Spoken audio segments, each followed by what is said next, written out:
அனைவருக்கும் வணக்கம். கடவுளுக்கு கண் இல்ல அப்படின்னு சொல்றதெல்லாம் உண்மைதான் நாட்டுக்குங்க. கடவுள் அவரை யாரு நேசிக்கிறாங்களோ அவங்கள தான் பழி வாங்குவாராட்டுக்கு. நாட்டுல கொள்ளடிக்கிறானுவோ, கொலை பண்றானுவோ, இவனெல்லாம் பணத்துக்கு மேல பணத்த குடுத்து வாழ வச்சுக்கிட்டு இருக்கிறாரு. எவ்வளோ அக்குறும்பு பண்றானோ பார்த்தீங்களா? அவனெல்லாம் காப்பாத்திட்டு இருக்கிறாரு. அவனுக்கு தண்டனை குடுக்கணும்னா, அந்த கடவுளுக்கு ரொம்ப பயமா இருக்கு.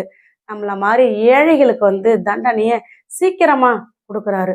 எதுவுமே செய்யாத ஒரு அப்பாவி பார்த்தீங்கன்னா, பொடிநடையா ரோட்ல நடந்து போயிட்டு இருப்பாங்க.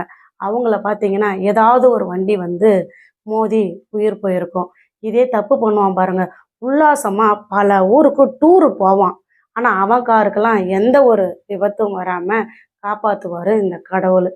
இத ஏன் நான் சொல்றேன் அப்படின்னு பார்த்தீங்கன்னா, இன்னைக்கு கூட பார்த்தீங்கன்னா, ஓம் சக்தி கோயிலுக்கு மாலை போட்டுக்கிட்டு திருப்பத்தூர் மாவட்டத்துல இருந்து மேல்மருவத்தூரை நோக்கி போய்கிட்டு இருக்காங்க.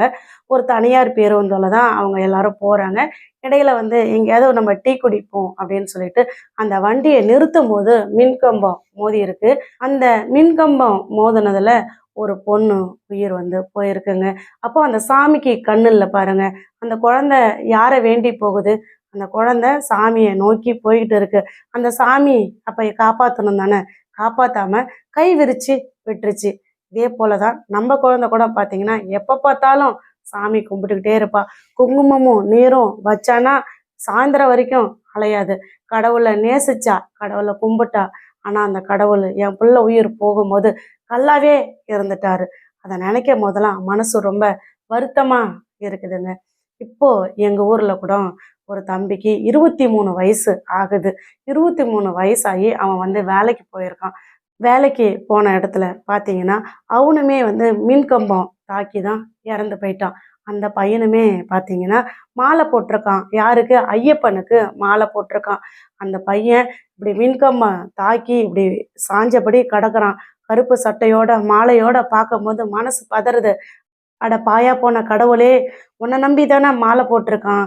இப்படி மாலையோட இதை பார்க்கும்போது நீ எங்க போன? எங்களுக்கெல்லாம் பார்க்க பரிதாபமா இருக்குதே. கடவுள் இருக்கிறாரு அப்படிங்கிற நம்பிக்கையில தானே அவன் மாலை போட்டு காலையிலையும் அந்திலையும் குளிச்சுட்டு விரதம் இருந்தான். ஆனா இப்படி பண்றியே கடவுளே அப்படின்னு மனசு வெறுத்து போகுதுங்க. இந்த மேல்மருவத்தூருக்கு மாலை போட்டுட்டு போன அந்த பெண் குழந்தையும் சின்ன வயசு தான். இந்த ஐயப்ப மாலை போட்டிருந்த பையன் இறந்தவனும் சின்ன வயசு தான். இவங்கெல்லாம் என்னங்க தப்பு பண்ணுனாங்க? அவங்க ஏதாவது கொலை பண்ணியிருக்காங்களா? அவங்களுக்கு இந்த கடவுள் தண்டனை கொடுக்குது? இல்லை என்ன பண்ணுனாங்க அவங்க? சொல்லுங்க பார்க்கலாம். ஆனால் கொலை பண்ணியிருக்கான் பார்த்தீங்களா? அவனுடைய பிள்ளைங்களை தண்டிச்சிருந்தா நம்ம மனசெல்லாம் ஒரு ஆறுதல் அடையும்.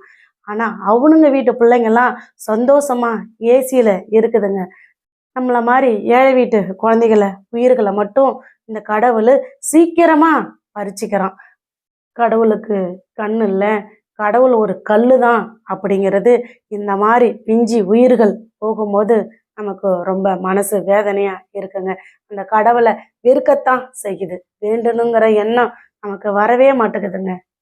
நாட்டில் எவ்வளவோ தப்பு பண்ணிட்டு திமிராகவும் தெனாவட்டாவும் வாழ்ந்துக்கிட்டு இருக்கிறானுவோ, அவனுடைய உயிர்களாம் பறிக்காம வேடிக்கை பார்த்துக்கிட்டு இருக்கிறாரு இந்த கல்லா இருக்கக்கூடிய இந்த கடவுள். கடவுள் தான் அப்படி பண்றாரு அப்படின்னா மனுஷனா இருக்கிறவனுக்கு அது கொஞ்சமாவது ஈவு இறக்கம் இருக்கணுங்க. நம்ம வீட்டு பிள்ளைய கொலைதான் பண்ணியிருக்கான் அப்படிங்கிறது எத்தனையோ பேத்துக்கு தெரிஞ்சும் மௌனமா இருக்கிறாங்க. வெளியே சொல்லாம நடந்தது என்ன அப்படிங்கிறது கண்டிப்பா நூற்றுக்கணக்கான பேத்துக்கு தெரியும். யாராருக்கெல்லாம் தெரியும் அப்படின்னு பார்த்தீங்கன்னா, கண்டிப்பா அன்னைக்கு அந்த பள்ளிக்கூடத்துக்குள்ளார எத்தனை பேர் இருந்தாங்களோ அத்தனை பேத்துக்கும் பிள்ளைக்கு என்ன நடந்தது அப்படிங்கிறது தெரியும். சின்ன சேலம் காவல் நிலையத்துக்கு தெரியும். எத்தனையோ அரசியல்வாதிகளுக்கு தெரியும். இப்போ கலவர வழக்கில் வந்திருக்கக்கூடிய அதிகாரிகளுக்கும் கண்டிப்பா தெரியும். எஸ்ஐடி டீம்னு வந்தாங்க பார்த்தீங்களா, கலவர வழக்கு, அவங்களுக்கும் தெரியும். நம்மளுடைய வழக்கை கையாண்டாங்க பார்த்தீங்களா, சிபிசிஐடி போலீஸ்காரங்க, இவங்களுக்கு தெரியும். இவங்களை எல்லார விடையும் மருத்துவர்களுக்கு தெரியும். இத்தனை பேரும் எல்லா உண்மைகளும் தெரிஞ்சும் மௌனம் காக்குறாங்க. அதுதாங்க ரொம்ப மனசு வலிக்குது.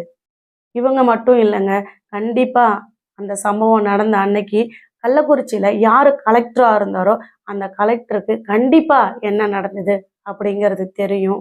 அங்க இருக்கக்கூடிய கல்வித்துறை சிஓ, டிஓ இவங்க எல்லாருக்குமே தெரியும். எத்தனையோ அமைச்சர்களுக்கு தெரியும். ஆனா இத்தனை பேத்துக்கு தெரிஞ்சும் ஒரு உயிர் போயிருக்கு. அது எப்படி போயிருக்கு அப்படிங்கிறதும் எல்லாருக்கும் தெரியும். ஆனா தெரிஞ்சும் மௌனமா இருந்துகிட்டு இருக்கிறாங்க. எப்படிதான் அவங்களாம் மனசாட்சி இல்லாம இருக்கிறாங்கன்னு தெரியல. கண்டிப்பா இவங்க அத்தனை பேரு மௌனமா இருந்தாலும் நீதிமன்றத்துல நீதி வெல்லும் அப்படின்ற நம்பிக்கை எனக்கு இருக்குதுங்க. ஏன்னு பார்த்தீங்கன்னா, இன்னைக்கு கூட நான் செய்தியில பார்த்தேன். தூத்துக்குடி மாவட்டத்துல ஒரு கொலை வழக்குல கைது பண்ணுனவனுக்கு நேத்து பார்த்தீங்கன்னாக்கா, ஆயுள் தண்டனை குடுத்துருக்காங்க. இதே போல எத்தனையோ வழக்குகள்ல நான் பார்த்துருக்கேன். பல வருடங்கள் ஆனாலும் அவங்களுக்கு ஆயுள் தண்டனை கிடைக்குது. ஒரு சில வழக்குகள்லாம் நம்ம பார்த்துக்கிட்டு தான் இருக்கிறோம். ஏன் நம்ம கோகுல்ராஜ் வழக்குல கூட பார்த்தீங்கன்னா, யுவராஜ் நெனச்சிருப்பான், நம்மள யாரு என்ன பண்ண முடியும் அப்படின்னு நெனச்சான். ஆனா நீதிமன்றம் வந்து அவனுக்கு ஆயுள் தண்டனை குடுத்துருக்கு.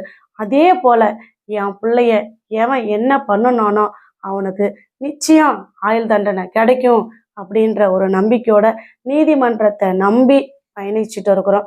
கண்டிப்பா நீதி வெல்லுங்க. நம்புட்டு குழந்தைய எவன் துடிக்க துடிக்க சித்திரவதை பண்ணி கொலை பண்ணனானோ அவனுக்கு கண்டிப்பா ஆயுள் தண்டனை கிடைக்குங்க. இந்த 2.5 வருஷ காலமா நம்ம குழந்தை எல்லார் மனசுலயும் வாழ்ந்துகிட்டு தான் இருக்கா. நேத்து கூட அந்த சவுதியில இருந்து ஒருத்தர் கால் பண்ணினாரு. கால் பண்ணி அழுதாரு. அம்மா கவலைப்படாதீங்க. உங்க குழந்தை மாதிரி ஒரு குழந்தைய தமிழ்நாட்டுல நான் பார்த்ததே கிடையாது. அவ்வளோ அழகாவும் அவ்வளோ அழகா முகலட்சணத்தோட இருக்குது. அந்த குழந்தை முகத்தை பார்க்குற ஒவ்வொரு நாளும் நான் கண்ணீர் விட்டுட்டு இருக்கிறேன். எத்தனையோ நாள் உங்க கூட நான் பேசணும்னு நினைச்சேன். ஆனா என்னால பேச முடியல. இன்னைக்குதாம்மா நான் உன் கூட பேசுறேன். கவலையே படாதீங்கம்மா அப்படின்னு சொன்னாரு. கண்டிப்பா அவர் மட்டும் இல்லைங்க. எல்லா தாய்மார்களும் எல்லாருமே அழுதுகிட்டு தான் இருக்காங்க. ஸ்ரீமதிக்கு எப்போ நீதி கிடைக்கும்? அந்த நாய்ங்களுக்கு எப்போ சரியான தண்டனை கிடைக்கும்? அப்படின்னு ஒவ்வொருத்தங்களும் ஒவ்வொரு நாளும் எதிர்பார்த்துட்டு இருக்கிறாங்க. கண்டிப்பா நம்மளுடைய நம்பிக்கை வீண் போகாதுங்க. ஒவ்வொரு தாயும் தினமும் கண்ணீர் விட்டுக்கிட்டு தான் இருக்கிறாங்க. ஸ்ரீமதிக்கு நடந்த அந்த கொடுமையை யாராலையும் மறக்கவே முடியாதுங்க. எல்லாருமே வந்து புள்ள நைட்டு எவ்வளோ கதறி இருப்பாளோ அப்படிங்கிற ஒரு சிந்தனையோட தான் இருந்துட்டு இருக்காங்க. புள்ள துடிச்ச துடிப்பும், புள்ள கத்தன கதறும் ஒவ்வொரு தாய் காதலையும் இன்னும் ஒழிச்சுக்கிட்டு தாங்க இருக்கும். கண்டிப்பா இன்னைக்கு உண்மை தெரிஞ்ச அத்தனை பேரும் மௌனமா இருக்கலாம். ஆனா நிச்சயம் ஒரு நாள் இல்ல ஒரு நாள் உண்மை வெளியே வந்து கண்டிப்பா குற்றவாளிகளுக்கு ஆயுள் தண்டனை கிடைக்கும். அதை நம்ம எல்லாரும் பார்ப்போங்க.